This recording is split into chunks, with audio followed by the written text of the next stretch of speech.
নমস্কার বন্ধুরা, পম্পি রান্নাঘরে আপনাদের সবাইকে স্বাগত। আজকে আমার রেসিপিতে রয়েছে একটা স্পেশাল এগ কারি, যা ভাত, রুটি, পরোটা সবকিছুর সাথেই খেতে খুবই ভালো লাগবে। চলুন তাহলে আমার সাথে আমার রান্নাঘরে যাওয়া যাক।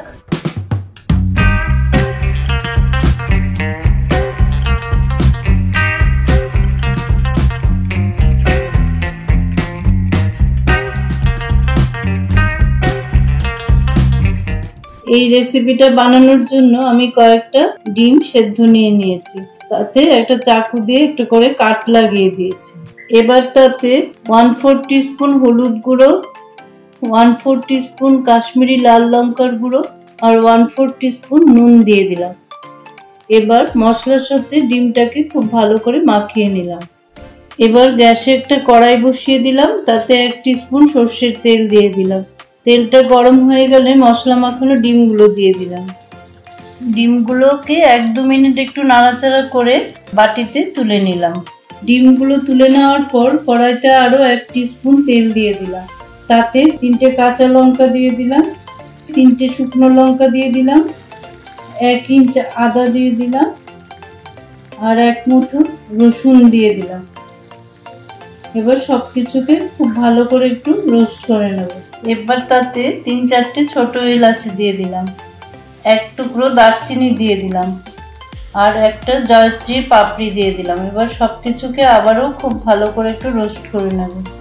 এবার তাতে একটা বড় পেঁয়াজকে ডুমো ডুমো করে কেটে দিয়ে দিলাম। পেঁয়াজটাকে একটুক্ষণ ভেজে নিয়ে 8-10টা কাজু দিয়ে দিলাম। এবার সবকিছুকে একসাথে আরেকবার একটু ভেজে নেব। সবকিছুকে ভালো করে ভেজে নিয়ে গ্যাসটা কিছু বন্ধ করে দিলাম। তারপর একটু ঠান্ডা করে নিয়ে একটা মিক্সিং জারে সবগুলো মশলাকে নিয়ে নিলাম।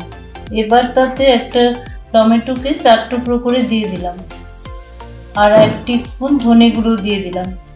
এবার এর একটা সুন্দর পেস্ট বানিয়ে নেব। এবার কড়াইতে 1 টেবিল স্পুন তেল দিয়ে দিলাম আর 1 টিস্পুন ঘি দিয়ে দিলাম।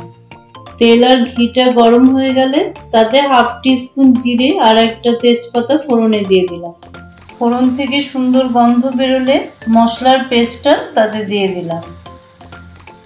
এবার তাতে 1/2 টিস্পুন হলুদ আর 1 টিস্পুন কাশ্মীরি লাল লঙ্কার গুঁড়ো দিয়ে দিলাম। এবার সবকিছুকে একসাথে মিশিয়ে নিয়ে খুব ভালো করে একটু কষিয়ে নেব। এবার তাতে মিক্সির জারটা ধুয়ে একটু জল দিয়ে দিলাম আর 1 টিস্পুন নুন দিয়ে দিলাম। দিয়ে সবকিছুকে আবার মিশিয়ে দিয়ে কিছুক্ষণের জন্য ঢেকে দিলাম। 2 মিনিট পর ঢাকাটা খুলে আবারও একবার একটু ভালো করে নেড়ে চেড়ে দিলাম। মশলাটা আমার খুব ভালো করে কষানো হয়ে গেছে, মশলা থেকে তেল ছেড়ে গেছে। তাই এবার ভেজে রাখা ডিমগুলো দিয়ে দিলাম। ডিমগুলো দিয়ে আরও একবার মশলার সাথে একটু ভালো করে কষিয়ে নেব। মশলার সাথে ডিমটাকে কিছুক্ষণ কষিয়ে নিয়ে তারপর তাতে 1/2 টিস্পুন চিনি দিয়ে দিলাম। সবকিছুকে খুব ভালো করে মিশিয়ে দিলাম। এবার কিছুক্ষণের জন্য একটু ঢেকে দেব।